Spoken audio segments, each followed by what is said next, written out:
Selamat datang di Mata Infotainment, kabar Leslar terbaru hari ini. Simak sampai habis dan mari di-subscribe dulu ya. Oke, inilah beritanya.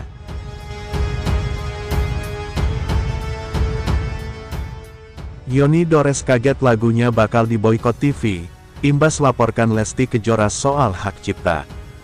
Pencipta lagu Yoni Dores kaget lagunya bakal diboikot stasiun televisi TV, imbas melaporkan Lesti Kejora terkait pelanggaran hak cipta. Bahkan Yoni Dores bingung karena selain melaporkan Lesti Kejora, merasa tidak pernah bermasalah dengan stasiun televisi. Diketahui Yoni Dores melaporkan penyanyi Lesti Kejora ke Polda Metro Jaya atas dugaan pelanggaran hak cipta. Kasus ini kini berlanjut dengan berbagai reaksi publik yang mengarah pada Yoni, yang dianggap mencari perhatian dengan melaporkan Lesti Kejora. Setelah laporan tersebut, kabar beredar bahwa lagu-lagu ciptaan Yoni Dores akan diboikot oleh beberapa stasiun televisi. Menanggapi hal ini, Yoni Dores mengaku kaget. "Lagu-lagu saya akan diboikot, ya saya kaget," ungkapnya dikutip dari YouTube Intense Investigasi.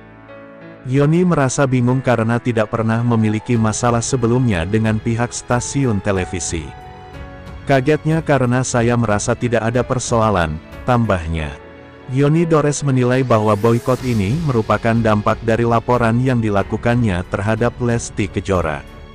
Ia merasa tidak adil jika masalah ini diperbesar, mengingat kasus tersebut masih dalam proses hukum. "Kalau misalnya sampai pengadilan saya dinyatakan bersalah, silakan mau diboikot semua juga nggak apa-apa," ujarnya. Ia menegaskan bahwa saat ini belum ada keputusan dari pengadilan yang menyatakan dirinya bersalah atau tidak. "Ini kan belum ada apa-apa, belum ada putusan saya salah apa benar," jelasnya.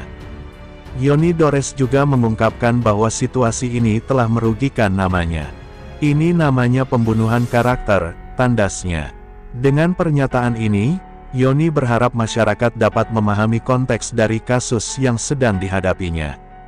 Sementara, 5 praktisi hukum sorot tajam kasus dugaan pelanggaran hak cipta Lesti Kejora. Kasus dugaan pelanggaran hak cipta yang dilayangkan pencipta lagu Yoni Dores terhadap penyanyi dangdut Lesti Kejora terus menuai sorotan tajam publik. Ya, usai Yoni Dores menjerat Lesti Kejora ke ranah hukum, pro dan kontra publik pun turut mewarnai jagat media maya. Spekulasi-spekulasi liar pun turut bermunculan, hingga banyak yang berdebat pendapat.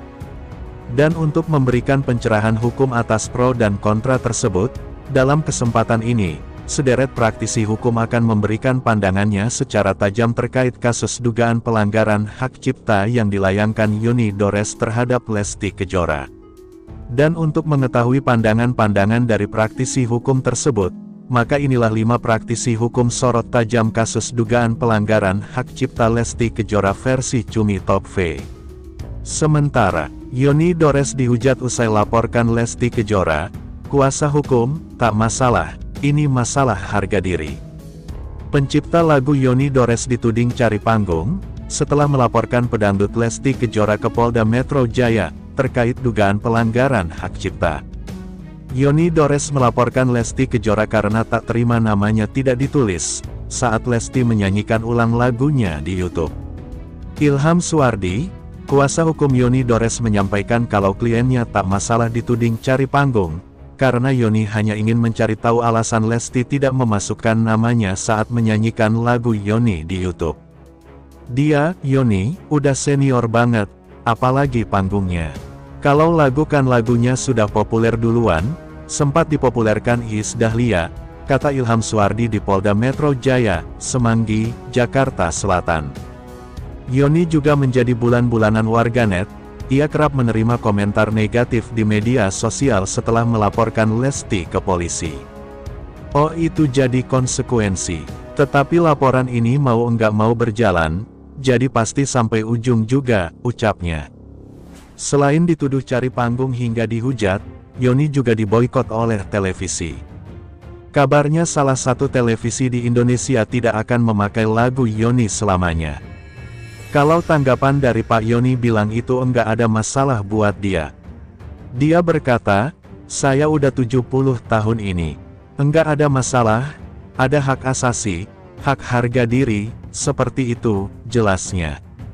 Ilham menyebut kesehatan Yoni Dores sempat terganggu, karena harus menghadapi komentar negatif banyak orang, baik di media sosial atau secara langsung usai melaporkan Lesti Kejora. Lumayan terganggu lah sesuai dengan umur tingkat stresnya. Kalau dibilang stres, dia berusaha tidak mau stres, tapi tidak bisa juga, ujar Ilham Suwardi. Sementara, tanpa Yoni Dores, pelapor Lesti Kejora jalani pemeriksaan. Pelapor penyanyi dangdut Lesti Kejora, Ilham Suwardi menjalani pemeriksaan pemanggilan pertama kasus dugaan pelanggaran hak cipta di Direktorat Reserse Kriminal Khusus Polda Metro Jaya, Jakarta Selatan. Ilham Suwardi merupakan kuasa hukum Yoni Dores.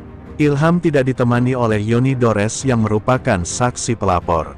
Kedatangan kami ke Krimsus Polda Metro Jaya adalah untuk pemanggilan pertama pelapor atas pelanggaran UU Hak Cipta terhadap saudari Lesti, kata Ilham saat ditemui di Polda Metro Jaya, Rabu. Ilham juga menjelaskan ketidakhadiran Yoni Dores dalam pemanggilan ini. Menurutnya, Yoni baru akan hadir saat pemeriksaan saksi. Ilham memastikan Yoni akan membawa bukti tambahan jika diperlukan. Hari ini enggak ada Yoni Dores, mungkin nanti pemeriksaan Om Yoni sendiri. Iya, nanti bukti tambahan diserahkan Yoni sendiri, tutur Ilham.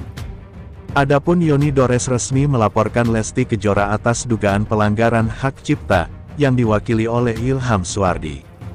Lesti dituding telah melakukan cover dan mengunggah lagu-lagu ciptaan Yoni Dores ke berbagai platform digital seperti YouTube. Masalah ini sejatinya telah berlangsung hampir 5 tahun, dimulai sejak 2018. Sebelumnya, pihak Lesti Kejora telah angkat bicara terkait laporan Yoni Dores terhadapnya mengenai dugaan pelanggaran hak cipta. Melalui kuasa hukumnya, Sadra Seskoadi, Lesti menyatakan bahwa dirinya mengetahui adanya laporan hukum tersebut dari media massa. Bahwa kami menghormati keputusan saudara Yoni Dores melaporkan saudari Lesti Kejora kepada Kepolisian Republik Indonesia dikarenakan merupakan hak dari setiap warga negara Indonesia, tulis Sadra. Dengan asas praduga tidak bersalah, pihak Lesti masih menunggu perkembangan proses hukum yang sedang berjalan dan juga masih mempelajari apa yang menjadi dasar pelaporan oleh Yoni Dores. Pengamat musik sebut seharusnya Yoni Dores tagih royalti ke LMK, bukan Lesti Kejora. Lesti Kejora dilaporkan oleh Yoni Dores atas dugaan pelanggaran hak cipta karena membawakan lagu-lagu ciptaannya tanpa izin. Menanggapi kasus tersebut, musisi sekaligus pengamat musik Budi S. pun angkat bicara. Ia menjelaskan bahwa kasus seperti ini seharusnya dikaji berdasarkan undang-undang yang berlaku. Menurut Budi S., seorang penyanyi diperbolehkan menyanyikan lagu siapa saja, selama lagu tersebut sudah terdaftar di Lembaga Manajemen Kolektif LMK. Royalti musik itu kan haknya ada hak fisik, lalu kemudian ada hak performing rights, hak menampilkan lagu itu, kata Budi S. Jadi seorang penyanyi berdasarkan undang-undang boleh menyanyikan lagu siapapun yang sudah didaftarkan di LMK, katanya menyambung. Budi juga menegaskan bahwa semua mekanisme hak cipta telah diatur secara rinci dalam undang-undang. Jadi aturannya udah jelas, jadi lisensinya sudah dibicarakan sejak awal, dan ada di undang-undang, terangnya. Berdasarkan peraturan yang ada, ketika seorang pencipta lagu mendaftarkan karyanya ke LMK, maka lembaga tersebut yang bertanggung jawab mengelola dan menagih royalti. Jadi ketika saya nyanyi dan bikin lagu, lalu lagu ini saya daftarkan ke LMK berarti kita sudah nyerahin semua haknya tagihan itu ke LMK, jadi LMK yang nagih, ujarnya. Kecuali kalau lagu itu mau dibuat konsep baru, rekam lagi, kata Budi menyambung. Dengan demikian, urusan pembayaran royalti bukan lagi tanggung jawab penyanyi. Jadi dalam hal ini ya Lesti, selama lagu yang dia nyanyikan itu sudah didaftarkan di LMK, ya LMK yang nagih, tandasnya. Budi menyoroti bahwa langkah hukum semestinya tidak langsung dibebankan kepada penyanyi. Dan harusnya pemilik lagu itu atau ahli waris dari pemilik lagu, Ketika ada lagunya dinyanyikan bukan datangin penyanyinya, yang didatangin adalah LMK-nya, tutur Budi. Ia menyebut bahwa LMK terbuka dan transparan dalam mencatat data penggunaan lagu. LMK terbuka kok, ada data-datanya, ujarnya. Menurut Budi, tanggung jawab Lesti dalam kasus ini hanya sebatas moral, bukan ekonomi. Lesti punya tanggung jawab moral, tetapi dia tidak punya tanggung jawab ekonomi. Karena tanggung jawab ekonomi itu sudah diserahkan.